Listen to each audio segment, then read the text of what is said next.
నమస్కారం. సుఖీభవకు స్వాగతం. ఈరోజు సుఖీభవలో పిల్లల్లో తలనొప్పికి ఆయుర్వేద వైద్యం, టీకాలతో అదనపు రక్షణ, ప్లాస్టిక్ వాడకంతో అనర్థాలెన్నో, క్యాన్సర్ చికిత్సల్లో న్యూక్లియర్ మెడిసిన్, ఇంకా హెల్త్ టిప్. తలనొప్పి అనగానే పెద్దవాళ్లలోనే వస్తుందని చాలామంది భావిస్తూ ఉంటారు. నిజానికి పిల్లల్లో కూడా తలనొప్పి వస్తుంది. అది కూడా అనేక కారణాల వల్ల అనేక రూపాల్లో రావచ్చు. పిల్లల్లో టెన్షన్ టైప్ హెడేక్స్ అనేవి సర్వసాధారణంగా కనిపిస్తుంటాయి. అవి తలలో రెండు వైపులా రావచ్చు. కొన్నిసార్లు సైనసైటిస్ సమస్య వల్ల కూడా తలనొప్పి రావచ్చు. కొందరిలో తలలో ఒకే వైపు మాత్రమే తీవ్రంగా వేధించే మైగ్రేన్ కూడా కనిపిస్తుంది. ఇంకొందరిలో కొన్ని రకాల జ్వరాలు వచ్చినప్పుడు కూడా తలనొప్పి అనేది ఒక లక్షణంగా కనిపిస్తుంది. మెదడు వాపు జ్వరంలో కూడా తలనొప్పి కనిపిస్తుంది. మెదడులో నీరు చేరినప్పుడు కూడా తలనొప్పి వచ్చే అవకాశం ఉంటుంది. ఇలా ఇన్ని రకాలుగా పిల్లల్లో తలనొప్పి కనిపిస్తూ ఉంటుంది. అందుకే పిల్లల్లో తలనొప్పి అంటే ఏ కారణం వల్ల వచ్చిందో ముందుగా తెలుసుకోవాల్సి ఉంటుందని చెబుతారు నిపుణులు. చాలా మటుకు ఏంటంటే పిల్లలకి న్యూట్రిషనల్ డెఫిషియన్సీస్ అంటే B12 డెఫిషియన్సీ కానీ, బయోటిన్ కానీ, ఇతరత్ర B12 డెఫిషియన్సీస్, అలాగే ఐరన్ ఎనీమిక్ కండిషన్స్ అంటే ఐరన్ డెఫిషియన్సీ ఎనీమియా ఉన్నప్పుడు కూడా వీళ్ళకి తలనొప్పి రావడం జరుగుతుంది. ఒక్కొక్కసారి డి విటమిన్ డెఫిషియన్సీతో కూడా పిల్లలకి తలనొప్పి రావడం జరుగుతుంటుంది. ఏదిలా ఉన్నా కానీ వీళ్ళకి ఆహార విహారంలో సరైన పద్ధతిలో వాళ్ళకి భోజనం లాంటిది పెడితే కనుక తలనొప్పిని తగ్గించడానికి అవకాశం ఉంది. ముఖ్యంగా ఏంటంటే పొద్దున్న పిల్లలు స్కూల్కి వెళ్ళేటప్పుడు భోజనం చేయకుండా వెళ్ళిపోతూ ఉంటారు. అప్పుడు కూడా వాళ్ళకి ఎనర్జీ లెవెల్స్ హైగా ఉన్నప్పుడు కొంతమంది పిల్లలకి తలనొప్పి రావడం జరుగుతుంది. కాబట్టి వీళ్ళకి పొద్దున్న తప్పనిసరిగా ఏదో ఒక ఫుడ్ అంటే వాళ్ళకి ఎక్కువ నూనెలు, అలాగే పిజ్జాస్, బర్గర్స్ వాళ్ళు అడిగినవి ఇవ్వకుండా వాళ్ళకి సాత్విక ఆహారం లాంటిది అంటే త్వరగా అరిగే ఆహార పదార్థాలు ఇస్తే కనుక బ్రెయిన్కి ఎనర్జీ త్వరగా వెళ్ళి వాళ్ళకి హెడేక్ రాకుండా అవాయిడ్ చేయొచ్చు.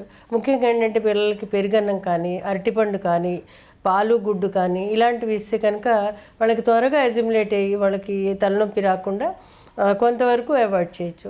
అలాగే వీళ్ళకి కొంతమంది పిల్లలకి ఎండలో వాళ్ళు ఎక్కువ ఎక్స్పోజ్ అవుతుంటారు. అప్పుడు కూడా తలనొప్పి వస్తుంటుంది. అప్పుడు కూడా వాళ్ళకి చెప్పాలి, ఎండలో ఎక్కువసేపు ఉండకూడదు మీరు అంటే తలనొప్పి తగ్గాక వాళ్ళు మామూలుగా యాక్టివిటీస్ పెట్టుకోవచ్చు. లేని పక్షంలో కనుక వాళ్ళ టీచర్లతో చెప్పి వాళ్ళకి హెడేక్ వస్తుందండి అంటే వాళ్ళు జాగ్రత్తలు తీసుకుంటారు. మరి హెడేక్ వచ్చినప్పుడు ఏ విధంగా చేయాలంటే వాళ్ళకి అప్పటికప్పుడు ఏదైనా అరటిపండు లాంటిది పెట్టడం, పెరుగన్నం లాంటిది పెట్టడం చేయాలి. ఒకవేళ స్కూల్కి వాళ్ళకి రోజు వస్తుందని తెలిసినప్పుడు బాక్స్లో వాళ్ళకి పెరుగన్నం లాంటిది, అలాగే పప్పు డైల్యూటెడ్ దాల్ లాంటిది పెట్టడం, అలాగే ఆకుకూరలు ఎక్కువ పెట్టడం లాంటివి చేస్తే కనుక వాళ్ళకి త్వరగా తగ్గడానికి అవకాశం ఉంటుంది. ఇంకొక విషయం ఏంటంటే వీళ్ళకి డ్రై ఫ్రూట్స్ లాంటివి కూడా హెల్ప్ చేస్తాయి. వాళ్ళకి ముఖ్యంగా బాదం పప్పు, అంజీరు, ఖర్జూరం ఇవన్నీ ఇస్తే కనుక వాళ్ళకి ఎనర్జీ లెవెల్స్ రీటైన్ అయ్యి వాళ్ళకి హెడేక్ తగ్గడానికి అవకాశం ఉంటుంది. మళ్ళీ కొన్ని సందర్భాల్లో ఏంటంటే పిల్లలు తల పట్టుకుని కూర్చుని ఉంటారు. అప్పుడు వాళ్ళకి ఏంటంటే మనకి ఈ పెప్పర్మెంట్ అనేది మనకు దొరుకుతుంటుంది. పెప్పర్మెంట్ ఆయిల్ అయితే పెప్పర్మెంట్ అనేది ఎసెన్షియల్ ఆయిల్స్ దొరుకుతుంటాయి. వాటిని కొంచెం ఒక క్లాత్లో పెట్టి వాళ్ళకి తలకి అద్దుతూ ఉంటే కూడా వాళ్ళకి తలనొప్పి తగ్గడానికి అవకాశం ఉంటుంది. అదేవిధంగా లెమన్ గ్రాస్ ఆయిల్ ఉంటుంది. అది కూడా వాళ్ళకి తలకి అంటే గుడ్డలో వేసి వాళ్ళకి కళ్ళ దగ్గర, తల దగ్గర కొంచెం అద్దుతూ ఉంటే కూడా తగ్గుతుంది. అలాగే లావెండర్ ఆయిల్, జోజోబా ఆయిల్ ఇవన్నీ కూడా ఏంటంటే కొంచెం ఎసెన్షియల్ ఆయిల్స్ బ్రెయిన్కి ఒక విధమైన సూతింగ్ సెన్సేషన్ ఇచ్చి వాళ్ళకి ఒక ప్రశాంతత కలిగించినప్పుడు తలనొప్పి తగ్గడానికి అవకాశం ఉంటుంది. పిల్లలు తలనొప్పితో బాధపడుతున్నప్పుడు ఉపశమనం కోసం ఆయుర్వేదం తనవైన కొన్ని ప్రత్యేకమైన చికిత్సల్ని చెబుతుంది. బెల్లం, శొంఠి సమభాగాలుగా కలిపి నూరి పిల్లలకు వాసన చూపిస్తూ ఉంటే వారిలో తలనొప్పి త్వరగా తగ్గుముఖం పడుతుంది. ఒక్కోసారి ఒంట్లో నీటి శాతం తగ్గినప్పుడు కూడా పిల్లలకు తలనొప్పి వచ్చే అవకాశం ఉంటుంది. ఇలాంటప్పుడు ఒక గ్లాసు నిండా చల్లటి నీళ్లు తాగటం, ఒక గ్లాసు నిండా పాలు లేదా ఆరెంజ్ జ్యూస్ని తాగించటం వల్ల తలనొప్పి తగ్గే అవకాశం ఉంటుంది.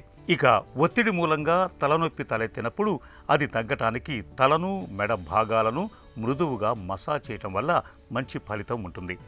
తలనొప్పి మొదలైనప్పుడు ఉపశమనం కోసం జుట్టు కుదుళ్లకు పెప్పర్మింట్ ఆయిల్ పట్టిస్తే మంచి ఫలితం ఉంటుంది. అలాగే అల్లం టీ తాగినా ఒత్తిడి తగ్గిపోయి తలనొప్పి కూడా మాయమైపోతుంది. చాక్లెట్లు, కేఫైన్, గ్రీన్ టీ వంటివి ఒత్తిడికి గురైన మనసును ప్రశాంతంగా ఉంచుతాయి. వేడి నీటి అభ్యంగన స్నానం, తలపై చల్లటి ఐస్ ప్యాక్ పెట్టుకోవటం శరీరానికి మనసుకు చక్కటి ఉపశమనాన్ని ఇస్తుంది. చిట్కాల విషయానికి వచ్చేసరికి వీళ్ళకి ప్రతిరోజు కూడా నస్యకర్మ ఆయుర్వేదంలో చెప్పారు. అయితే ఇది ఎలా అంటే మామూలుగా మనకి కుంకుమ పువ్వు దొరుకుతుంటుంది. అందులో పెద్ద కుంకుమ పువ్వు, చిన్న కుంకుమ పువ్వు అనేది కూడా వస్తుంది. ఇవాళ ప్యూర్ కుంకుమ పువ్వు కూడా దొరుకుతుంది. అయితే ఆ కుంకుమ పువ్వుని నెయ్యి, పంచదారలో కలిపి ఆ యొక్క రసం ఏదైతే ఉంటుందో, స్వరసం అంటాం మేము, పచ్చిది, దాన్ని ఉడకబెట్టకూడదు. ఆ రసాన్ని తీసుకొచ్చి వాళ్ళకి పడుకుని తల కొంచెం వెనక్కి వాల్చి ఒక ముక్కులో 3 డ్రాప్స్ ఒక సైడు, రెండో సైడు 3 డ్రాప్స్, లేదంటే 4-5 డ్రాప్స్ కూడా వేయచ్చు. వేసి వాళ్ళని అది ఒక 4 to 5 minutes పడుకోబెట్టి మళ్ళీ మామూలుగా వాళ్ళని తల పక్కకు పెట్టి పడుకోబెడితే కనుక చాలా మంచి రిజల్ట్ ఉంటుంది. ఎందుకంటే దాంట్లో కుంకుమ పువ్వులో యాంటీ ఇన్ఫ్లమేటరీ ప్రాపర్టీస్ ఉంటాయి. కన్స్ట్రిక్షన్ వెజల్స్ కాకుండా హెల్ప్ చేస్తుంటుంది. ఆ విధంగా హెల్ప్ చేస్తుంది. ఇంకొక చిట్కా ఏంటంటే పొగడ పూలు అనేవి దొరుకుతాయి మనకి, చాలామందికి తెలుసు అది. అయితే ఆ పొగడ పూలని రసం తీసి ఆ రసంలో కొంచెము తేనె, కొంచెం పంచదార వేసి కొంచెం డైల్యూట్ చేసి అది కూడా ముక్కులో వేస్తే కనుక చాలా త్వరగా తగ్గడానికి అవకాశం ఉంటుంది. ఇంకోటి ఆల్బెజియా లెబెక్కా శిరీష అనే ఔషధం ఒకటి దొరుకుతుంది. దాని యొక్క పూల స్వరసం కూడా తీసి అందులో కూడా కొంచెం పంచదార, కొంచెం తేనె వేసి అది ముక్కులో వేస్తే కనుక చాలా త్వరగా తగ్గుతుంది. ఇది రోజుకి 2-3 సార్లు కూడా వేయచ్చు. ఇది చాలా సేఫ్ కూడా. చికిత్స విషయానికి వచ్చేసరికి ఆయుర్వేదంలో చాలా రకాలైన ఔషధాలు ఉంటాయి. అతి ముఖ్యమైనది ఏంటంటే వీళ్ళకి శిరశూలాది వజ్రరస్ అని, అలాగే జటామాంసి అని, అశ్వగంధ అని రకరకాలైన ఔషధాలు ఉన్నాయి. ఇవన్నీ కూడా న్యూరో ట్రాన్స్మిటర్స్. ఇవి బ్రెయిన్లో ఏవైతే సెరోటోనిన్ కానీ ఇతరత్ర ఏవైతే మనకి ఎన్హాన్స్ చేసేవి అయితే ఉన్నాయో, అంటే ఒక్కోసారి డిప్రెసెంట్ స్టేట్లో ఉన్నప్పుడు కూడా అవి ఎలివేట్ చేయడానికి అశ్వగంధ లాంటివి సహాయపడుతుంటాయి. పిల్లలు తలనొప్పి అని చెబుతున్నప్పుడు స్కూలు తప్పించుకోవటానికో లేక ఏదో సాకు కింద చెబుతున్నాడనో కొట్టిపారేయకూడదు. కొన్ని సందర్భాల్లో అది నిజం కావచ్చు. కానీ పిల్లలు తలనొప్పి అని అదే పనిగా చెబుతున్నారంటే మాత్రం కొన్ని రకాల పరీక్షలు చేయించాలి. తలనొప్పితో పాటు తీవ్రమైన జ్వరం, వాంతులవ్వటం, మెల్లకన్నులాగా అనిపించటం, చూపులో నడకలో తేడా అనిపిస్తున్నప్పుడు ఆలస్యం చేయకుండా డాక్టర్ని సంప్రదించి తగిన పరీక్షలు చేయించాలి. సైనస్, మైగ్రెయిన్, మెదడువాపు జ్వరాల్లాంటి కారణాల వల్ల తలనొప్పి వస్తూ ఉంటే తగిన పరీక్ష చేయించి అవసరమైన చికిత్స తీసుకోవాలి. సాధారణ తలనొప్పులు చాలా వరకు చిన్నపాటి జాగ్రత్తలతో తగ్గిపోతాయి. తలనొప్పి మరీ తీవ్రంగా ఉన్నప్పుడు మాత్రం డాక్టర్ల పర్యవేక్షణలో కొంతకాలం పాటు ఔషధాలను వాడుకుంటే మంచి ఫలితం ఉంటుంది. హెల్త్ న్యూస్ మీకోసం. ఒక టీకా వేయించుకుంటే మరో ప్రయోజనం ఉచితం. విచిత్రంగా అనిపించినా ఇది నిజమేనని పరిశోధనలు తెలియజేస్తున్నాయి. ఫ్లూ టీకాతో అల్జీమర్స్, గుండె వైఫల్యం, పక్షవాతం ముప్పులు కూడా తగ్గుతున్నట్లు తేలింది. ఫ్లూ టీకా మూలంగా పెద్దవారిలో మరణాలు 18% మేరకు తగ్గినట్టు డెన్మార్క్కు చెందిన పరిశోధకుల అధ్యయనంలో తేలింది. ఆరోగ్యకర ఆహారంతో ఒనగూరే ఫలితాలను ఇది అధిగమించడం విశేషం. టీకా మోతాదు పెంచితే మరింత ఎక్కువ ప్రయోజనం చేకూరుతున్నట్లు అధ్యయనంలో బయటపడింది. షింగిల్స్ టీకాతో పార్కిన్సన్స్, డిమెన్షియా వచ్చే అవకాశం తగ్గుముఖం పడుతూ ఉండడం గమనార్హం. పిల్లలకి ఇచ్చే రోటా వైరస్ టీకా మూలంగా పెద్దయ్యాక మధుమేహం తలెత్తడం ఆలస్యమవుతున్నట్లు తేలింది. నిజానికి టీకాల అదనపు ప్రయోజనాలను పరిశోధకులు చాలా కాలం క్రితమే గుర్తించారు. టీబీ టీకా తీసుకున్న పిల్లల్లో క్షయ నుంచి రక్షణ లభించడమే కాకుండా వీరిలో మరణాల శాతం 4 రెట్ల కన్నా ఎక్కువగా తగ్గినట్లు 1931లోనే తేలింది. ఇతర ఇన్ఫెక్షన్లను తట్టుకునేలా ఇది రక్షణ కల్పిస్తున్నట్లు అప్పట్లోనే గుర్తించారు. అయితే ఇప్పటికీ టీకాల మీద కొందరు సందేహాలు వ్యక్తం చేస్తూ ఉండడం గమనిస్తూనే ఉన్నాం. ఇప్పటికీ కోవిడ్ టీకాల మీద అపనమ్మకాలు, అనుమానాలు ఎన్నో ప్రచారంలో ఉన్నాయి. నిజానికి కోవిడ్ టీకాలు బూస్టర్ మోతాదులు జబ్బు నివారణకే కాకుండా కోవిడ్ అనంతరం తలెత్తే తీవ్రమైన గుండె, రక్తనాళాల సమస్యల ముప్పు తగ్గడానికి తోడ్పడుతున్నట్లు అధ్యయనాలు చెబుతున్నాయి. మన జీవితంలో ఇవాళ ప్లాస్టిక్ అనేది ఒక విడదీయలేని భాగంగా మారిపోయింది. ఆహార పదార్థాల ప్యాకింగ్ మొదలుకొని ఆట బొమ్మలు, వాటర్ బాటిళ్లు, క్యారీ బ్యాగులు ఇలా అన్ని చోట్ల ప్లాస్టిక్ వాడకం ఎక్కువగా ఉంటుంది. నిజానికి నేడు ప్లాస్టిక్ కాలుష్యం అనేది ప్రపంచానికి అతిపెద్ద విపత్తుగా పరిణమించింది. ప్లాస్టిక్ వస్తువులు విచ్ఛిన్నం కావడానికి, భూమిలో కలవడానికి ఏళ్ల కొద్దీ సమయం పడుతుంది. అన్నిటికీ మించి ప్లాస్టిక్ పదార్థాలు అతి చిన్న రేణువులుగా విడిపోతూ మనం తాకే నీరు, తినే తిండిలోకి, ఆపై మన శరీరాల్లోకి చేరుతుందని నిపుణులు ఆందోళన వ్యక్తం చేస్తున్నారు. ఈ నేపథ్యంలో ప్లాస్టిక్ వాడకంతో తలెత్తే అనర్థాల గురించి ఇప్పుడు తెలుసుకుందాం. మన రోజువారీ జీవితంలో ప్లాస్టిక్ విడదీయలేని భాగంగా మారిపోయింది. ఆహార పదార్థాలు, పానీయాలను ప్యాక్ చేయడం దగ్గర నుంచి దుస్తులు, ఆటబొమ్మలు, పరికరాల వంటి వాటి తయారీలోనూ దీన్ని వాడుతున్నారు. ప్లాస్టిక్ ప్యాకేజీతో వైద్య పరికరాలు, సాధనాలను సూక్ష్మక్రిముల బారిన పడకుండా కాపాడుకోవడం తెలిసిందే. కానీ నానాటికి ప్లాస్టిక్ కాలుష్యం పెరిగిపోవడమే పెద్ద సమస్యగా మారుతోంది. వాడి పారేసే ప్లాస్టిక్ చాలా వరకు చెత్త కుప్పల్లోకి చేరుతోంది. ఇవి క్రమంగా క్షీణిస్తూ చిన్న చిన్న ముక్కలుగా అవుతాయి. నదులు, కాల్వల ద్వారా సముద్రంలో కలుస్తాయి. నైలాన్, పాలిస్టర్ వంటి ప్లాస్టిక్స్తో తయారయ్యే దుస్తులను ఉతికినప్పుడు ఈ ముక్కలు నీటిలో కలుస్తాయి. నీటిలో జీవించే చేపలు, రొయ్యల వంటి జీవుల్లోనూ ఇవి కనిపిస్తున్నాయి. నువ్వుల కన్నా చిన్నగా ఉండే చిన్న మైక్రో ప్లాస్టిక్ రేణువులు ఆరోగ్యానికి హాని చేసే అవకాశం ఉండటం ఆందోళన కలిగిస్తోంది. తినే ఆహారం, పీల్చే గాలి ద్వారా ఇవి మన శరీరాల్లోకి ప్రవేశిస్తుంటాయి. మనుషుల రక్తం, ఊపిరితిత్తులు, పేగులు, మలంలో ఈ చిన్న ప్లాస్టిక్ రేణువులు ఉంటున్నట్టు శాస్త్రవేత్తలు గుర్తించారు. మహిళల్లో మాయ, చనుబాలలోనూ కనిపిస్తున్నాయి. ప్లాస్టిక్ రేణువులు ఆరోగ్యం మీద ఎటువంటి ప్రభావం చూపుతున్నాయన్నది ఖచ్చితంగా తెలియనప్పటికీ ప్లాస్టిక్ తయారీలో వాడే కొన్ని రసాయనాలు సమస్యలు తెచ్చిపెడతాయని మాత్రం శాస్త్రవేత్తలు గుర్తించారు. ఉదాహరణకు బిస్ఫీనల్ ఏ థాలెట్లకు రకరకాల సమస్యలకు సంబంధం ఉంటున్నట్టు బయటపడింది. పిండం, శిశువులు, పిల్లల్లో మెదడు, ప్రోస్టేట్ గ్రంథి మీద బీపీఏ ప్రతికూల ప్రభావం చూపుతున్నట్టు కొన్ని అధ్యయనాలు చెబుతున్నాయి. ఇది రక్తపోటు, మధుమేహం, గుండె జబ్బులకు దారితీసే అవకాశం ఉన్నట్టు మరికొన్ని పరిశోధనలు పేర్కొంటున్నాయి. ఈ అనర్థాల మాట ఎలా ఉన్నా ప్లాస్టిక్ వస్తువుల ప్రాధాన్యాన్ని కొట్టిపారేయలేం. ఆసుపత్రుల్లో ప్రాణాలను కాపాడడంలో ఇవి గణనీయమైన మార్పులు తీసుకొచ్చిన మాట నిజం. మనం ప్లాస్టిక్ వాడకాన్ని పూర్తిగా మానకపోవచ్చు, కానీ వీలైనంత వరకు తగ్గించుకోవచ్చు. ఆఫీసులు, బడులకు వెళ్లేవారు తిరిగి వాడుకోగల బాక్సుల్లో మధ్యాహ్న భోజనం తీసుకెళ్లాలి. వీలైనంత వరకు కంచంలో అన్నం తినాలి. గ్లాస్తో నీళ్లు, పానీయాలు తాగాలి.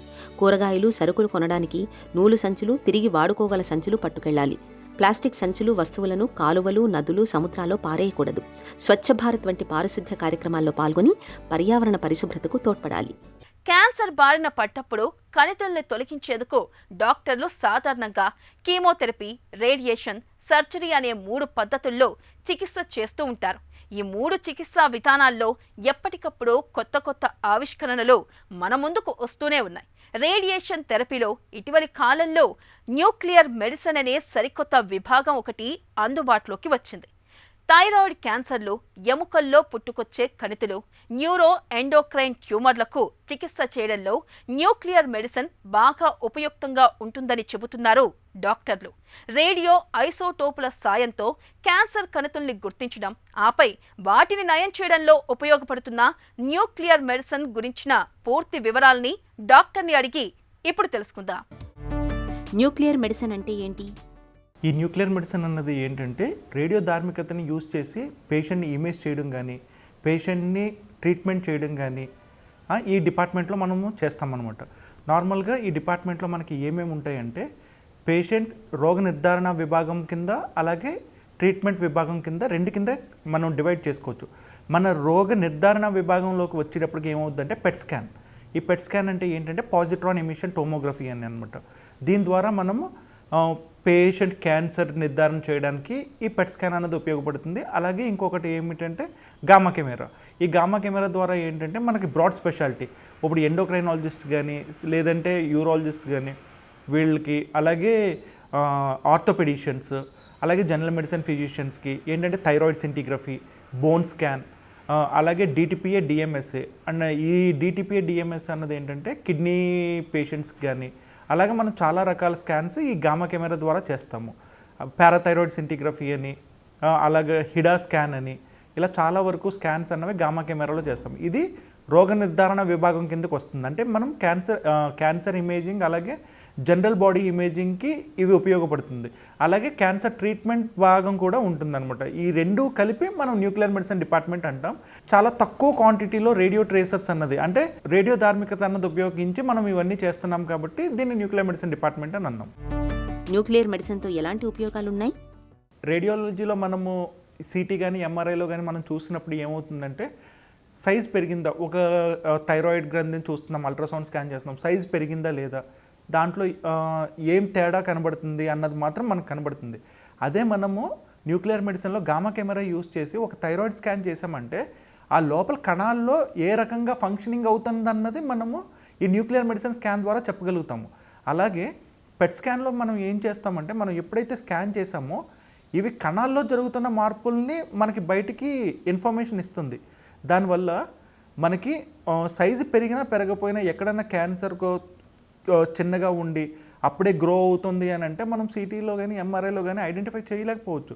కానీ పెట్ స్కాన్ చేయడం వల్ల ఏంటంటే ఇవి కణాల్లో వచ్చే మార్పుల్ని మనకి బయటికి చెప్తుంది కాబట్టి మనము క్యాన్సర్ డయాగ్నోసిస్ ఎర్లీ స్టేజ్లో చేసి చాలా సౌలభ్యం ఏర్పడుతుంది అనమాట. దానివల్ల ఏంటంటే ఎప్పుడైతే మనము తొందరగా ఐడెంటిఫై చేయగలుగుతామో పేషెంట్కి దానివల్ల మనం ఎక్కువ బెనిఫిట్ ఇవ్వగలుగుతాము. దానివల్ల న్యూక్లియర్ మెడిసిన్ స్కాన్స్ ఏంటంటే దీన్ని ఫంక్షనల్ స్కాన్స్ అంటాం మనం. ఇవి ఎనాటమికల్గానే మనకు తెలుస్తుంది, కాకపోతే లోపల కణాల్లో జరుగుతున్న ఫంక్షన్స్ గురించి మనకు తెలుస్తుంది కాబట్టి దీన్ని మోస్ట్లీ మనం ఫంక్షనల్ స్కాన్స్ కింద చెప్తాం అనమాట.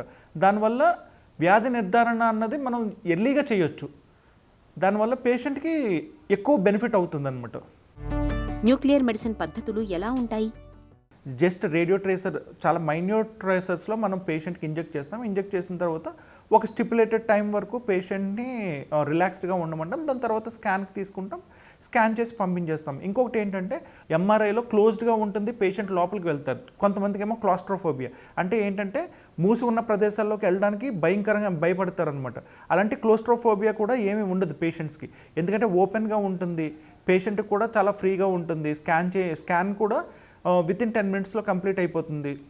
సో దాంతో కంపేర్ చేసుకుంటే దీంట్లో చాలా నార్మల్గా పేషెంట్స్ ఇబ్బంది పడకుండా స్కానింగ్ అన్నది జరిగిపోతూ ఉంటుంది. న్యూక్లియర్ మెడిసిన్ చికిత్స సురక్షితమేనా? మేము దీంట్లో యూస్ చేసి ట్రేసెస్ ఏమైతే ఉంటాయో అవి బయలాజికలీ రిలేటెడ్ పెప్టైడ్స్ అనమాట. అంటే ఏంటంటే ఇప్పుడు పెట్ స్కాన్ చేయడం కోసం 18F ఫ్లోరోడియాక్సీ గ్లూకోజ్ అని యూస్ చేస్తాం. అది ఏమీ లేదు, అది నార్మల్గా గ్లూకోజ్నే రేడియో ధార్మికత ట్యాగ్ చేసి మన పేషెంట్స్కి ఇస్తాం. నార్మల్గా మన బాడీలో ఉండి వాటినే మనం బయట నుంచి కూడా ఇస్తాము. సో దానివల్ల పేషెంట్కి ఏ రకమైన ప్రాబ్లం లేదు. నార్మల్గా మేము ఈ స్కాన్స్ ఓన్లీ ప్రెగ్నెంట్ లేడీస్లో మాత్రమే అవాయిడ్ చేస్తాం, ఎందుకంటే రేడియో ధార్మికత వల్ల పిండానికి ఏమైనా ప్రాబ్లం వస్తుందన్న ఉద్దేశంతో ఓన్లీ ప్రెగ్నెంట్ లేడీస్లో ఒక్కళ్ళలో మాత్రమే కాంట్రా ఇండికేషన్స్ అన్నది ఉంటుంది. యూజువల్గా బ్రెస్ట్ ఫీడింగ్ లేడీస్లో కూడా ఇప్పుడు పెట్ స్కాన్ చేసిన రోజు యూజువల్గా పాలు ఇవ్వద్దని చెప్తాం. తర్వాత మరుసటి రోజు నుంచి మామూలుగా ఇదంతా ఏమీ ఇబ్బంది ఉండదు. అలాగే పెట్ స్కాన్ చేయించుకోవడానికి పేషెంట్కి కార్డియాక్ స్టెంట్లు ఉన్న, మెటాలిక్ ఇంప్లాంట్ ఉన్న, ఇవేమీ పేషెంట్కి కాంట్రా ఇండికేషన్స్ కాదు. నార్మల్గా మెటాలిక్ ఇంప్లాంట్స్ ఉంటే యూజువల్గా ఎంఆర్ఐ చేయకూడదు, ఇలా ఉంటుంది. కానీ పెట్ స్కాన్కి ఓన్లీ ప్రెగ్నెంట్ లేడీస్లోనూ సమ్ బ్రెస్ట్ ఫీడింగ్ దాంట్లో ఒక్కసారి కొంచెం అవాయిడ్ చేస్తూ ఉంటాం. మిగిలిన అన్నిటిలోనూ we advise them to go for PET scan. Nuclear మెడిసిన్కు ఉన్న పరిమితులు ఏంటి? మనం న్యూక్లియర్ మెడిసిన్కి వచ్చేటప్పటికి ఫస్ట్ రోగ నిర్ధారణకు యూజ్ చేస్తాము. అలాగే ఎంత ఎక్స్టెంట్ వరకు స్ప్రెడ్ అయ్యింది అని తెలుసుకోవడం కోసము, ట్రీట్మెంట్ మేనేజ్మెంట్ ఎలా ప్లాన్ చేయాలని తెలుసుకోవడం కోసము, అలాగే ట్రీట్మెంట్ అయిన తర్వాత పేషెంట్ కంప్లీట్గా రెస్పాండ్ అయ్యారా ట్రీట్మెంట్కి అని తెలుసుకోవడం కోసం అన్నది పెట్ స్కాన్ యూజ్ చేస్తాం. సో దీని వరకు మాత్రం మనకి ఓన్లీ ప్రెగ్నెంట్ లేడీస్ వరకు మాత్రమే అవాయిడ్ చేస్తాము. మిగిలిన వాళ్ళు ఎవరిలోనూ ఇది చేయించుకోవడానికి ఇబ్బంది ఏమీ లేదు సార్. అలాగే మనము స్కానింగ్ పార్ట్ వరకు మాత్రమే మాట్లాడుకున్నాం. అలాగే ఇది ట్రీట్మెంట్ పార్ట్కి వచ్చేటప్పటికి మనం థైరాయిడ్ క్యాన్సర్ పేషెంట్లో థైరాయిడ్ సర్జరీ అయిపోయిన తర్వాత పేషెంట్కి మనం అయోడిన్ 131 హోల్ బాడీ స్కాన్ చేసి ఇంకా ఏమన్నా మిగిలి ఉంటే మనం రేడియో ధార్మికత కలిగిన అయోడిన్ని ఇచ్చి క్యూర్ చేస్తాం. అది థైరాయిడ్ క్యాన్సర్ పేషెంట్కి ఉపయోగపడుతుంది. అలాగే neuro endocrine tumours prostate cancer పేషెంట్స్లో లుటీషియం PSMA ప్రోస్టేట్ క్యాన్సర్కి, అలాగే లుటీషియం డోటటేట్ న్యూరో ఎండోక్రైన్ ట్యూమర్స్కి ఈ పేషెంట్స్లో ఇచ్చి దాన్ని రోగ తీవ్రత చాలా వరకు తగ్గించడానికి ఈ రెండు ఉపయోగపడుతుంది. అలాగే పేషెంట్లో ఎండ్ స్టేజ్కి వచ్చేటప్పటికి క్యాన్సర్ పేషెంట్లో ఎముకలకి డిసీజ్ పాకినప్పుడు విపరీతమైన నొప్పి ఉంటుంది. ఆ నొప్పి అది తగ్గించడం కోసం మనం బోన్ పెయిన్ పాలియేషన్ థెరపీ అని కూడా మనం ఈ న్యూక్లియర్ మెడిసిన్ డిపార్ట్మెంట్ ద్వారా ఇచ్చే సౌలభ్యం ఉంది. న్యూక్లియర్ మెడిసిన్ను రేడియేషన్ చికిత్సలో సరికొత్త విప్లవంగా చెప్పుకోవచ్చు. థైరాయిడ్ క్యాన్సర్లు, ఎముకల్లో పుట్టుకొచ్చే కణితులు, న్యూరో ఎండోక్రైన్ ట్యూమర్లకు చికిత్స చేయడంలో న్యూక్లియర్ మెడిసిన్ బాగా ఉపయుక్తంగా ఉంటుందనడంలో సందేహం లేదు. ఇక ఈ రోజు కార్యక్రమాన్ని ముగించే ముందు ఒక చిన్న చిట్కా మీకోసం. తలనొప్పి తీవ్రంగా ఉన్నప్పుడు లవంగాలు, దాల్చిన చెక్క, బాదం పప్పులు ఈ మూడింటిని సమంగా తీసుకొని మెత్తటి పొడిలాగా చేయండి. ఈ పొడికి కొంచెం నీరు కలిపి పేస్ట్ లాగా చేసి నుదిటిపై పట్టీలాగా వేసుకోండి. తలనొప్పి క్రమంగా తగ్గుముఖం పడుతుంది.